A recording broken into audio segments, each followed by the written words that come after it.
جه دماكو پیدا دا صلاة جه رجيما سد ورقرت يو حتى وكايرو رايا قشتي بويكي دشيويني كل دجي رجيما سد جنگيدكي ونافچين سوريا دبن كنترولا قصدو پیدا دا رزگار كرينا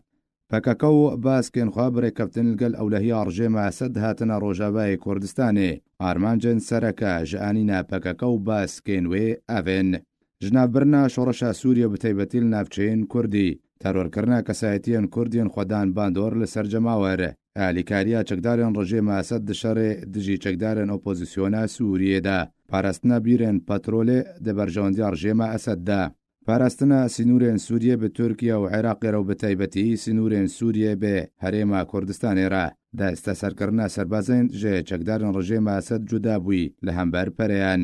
ڕێگریکردن لێ گەهاندنە ئالیکاریان بۆ دەڤەرێن کوردی دەدەستپێکا شۆڕەشێدا به بەڵگە ئارک ئازادیا ڕۆژاوای کوردستانی چاوەنیە ئانینە پەکەکە بۆ ڕۆژاوای کوردستانی ئاشکرا دکێ لە ڕێکەفتە 6/3/2012 سەرکردایەتیە ئارتێش و ئەولەهیە ڕژێمە ئەسەد فەرمان بالیەن پەیوەندیداریان سەر بە ڕژێمێڤە لە پارێزگا حەسەکێ کرد کو ئاسانکاریش بۆی دەرباسبوونا بەهتر 105 چەکدارên پەکەکە بۆ ڕۆژاوای کوردستانی بکێ پشتڕەوان بۆ فرعل ئەمن العسکەری البەژارێ حەلەبێ و گوهازێ و ئەو چەکدار خولێن پەروەردەیش بۆی بەرژەوەندی ڕژێمە ئەسەد ببینن پشتی vê pêngavê astê hemahengiyê navbera PKK û rejêma Esed de bilindtir bû proseya radestkirinê navbera rejêma Esed û PKK de durust bû lê gorî rêkeftinê tebeya navçeyên Kurdî ketine bin desalatdariya PKK û baskên wê de لەگەل وەرگرتنا دەسەڵاتێ پەکەکە و باسکێن خوا دەست بێ بجیکردنە ئەجندایان ڕژێمە ئەسەدکردن و ئەولەهی ڕژێمە ئەسەد ساڵە 2012 ئەرکێن بێ چەکدارێن پەکەکە ژالی ئەولەهی ڕژێم بەهاتنە سپارتن و بجیکرێن ئەف بوون بەردەوام دەوریان لە ناوچەیەن سنووری ئەنجام بدن و بەتایبەتی سنوورێن سووریە بهەرێمە کوردستانێرە دەستە سەرکردنە ئەندام و ئالیگرێن ئۆپۆزیسیۆنە سووریە و سەربازێن ژێ چەکداران ڕژێمە ئەسەد جودابوونە هەماهەنگیە ڕاستەڕاست لەگەڵ ئالیەن پەیوەندیداریان ڕژێمێ چاودێریکردنا سینوورێ سووریە بە تورکیا و عێراقێرە پشتەوانیکردنا ڕژێمە ئەسەد ji بۆی ڕێگریکردنێ لە دەرباسبوونا پشتەوانیە بۆ ناوچەیەن کوردی لە هەمبەر هەر سەربازەکی ژێ ناوارێزێن چەکدارن ڕژێمە ئەسەد جودا بووە وەرێ دەستە سەرکردن پەیەدەوێ 250,000 لەیرە وەربگرێ گۆوی دەمی گۆژم نێزیکی 400 دۆلاری ئەمریکی بوو هەروەها پێدە باسکێ پەکەکە دەبجیکردنە ئەجندایان ڕژێمە ئەسەددا بەردەوام بوو کو دفەرمانێکێدا ڕێبەبەریە گشتیە ئەولەهیە سووریە فەرمان بە پێدێ دکێک و گروپەکە تایبەت پێک بینێ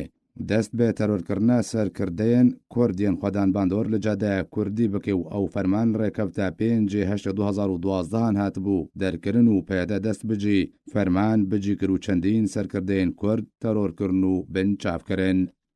واروها سەرکردێن پەکەکە مینا جەمیل بایک باشکەرە vê çendê tekez dikin ku armanc ji anîna PKK bo Rojavayê Kurdistanê parastina rejêm û malbata Esedê ji alîxwe jî Bahoz Erdal got ku eger PKK nebe ji mêjva rejêma Esed herfî bû.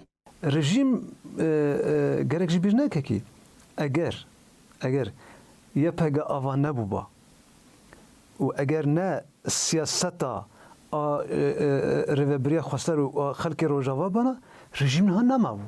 Ev çend ji aliyê erkê ve hatiye balgekirin dema Ewlehiya Sûriye fermanê bê baskên PKK dike ku beşdariyê dişarê rejêmê li dijî çekdarên opozisyonê li Helebê bike û grûpên çekdar mijûr bikin ta ku rejêma Esed plana xwe li Helebê bicî bike. Ev rastiyanîna PKK bo Sûriyê ku bi balga hatiye piştrastkirin di dema nihada peyda baskê PKK li Rojavayê Kurdistanê bê taybetî li bajarê Qamişlora gihandiye ku ew li dijî rejêma Esed cengê dike di heman demê de Eldar Xelîl endamê desteya cîbcîkara peyda dibêje ku ew naxwazin li gel rejêma Esed bikevne nakokiyan de balku ew dixwazin li hev bikin û weketê xuya kirin ku hin alî hene dibine rêgir û nehilin peyda û rejêma Esed li hev bikin ku ev danpêdana Eldar Xelîl bixwe baştirîn belge li ser ku peyda û tebeya baskên PKK li Sûriyê di xizmeta ecendayên rejêma Esed de ne. هەروەها بە سیناریۆکە قڕێژ و بە هەماهەنگی ناوبەرە پێدە و ڕژێمە ئەسەدە بەهتر ژە 100,000 کورد لە هەردوو تاخێن شێخ مەقسوود و ئەشرەفیەیەن حەلەبێ هاتنە دۆرپێچکردن و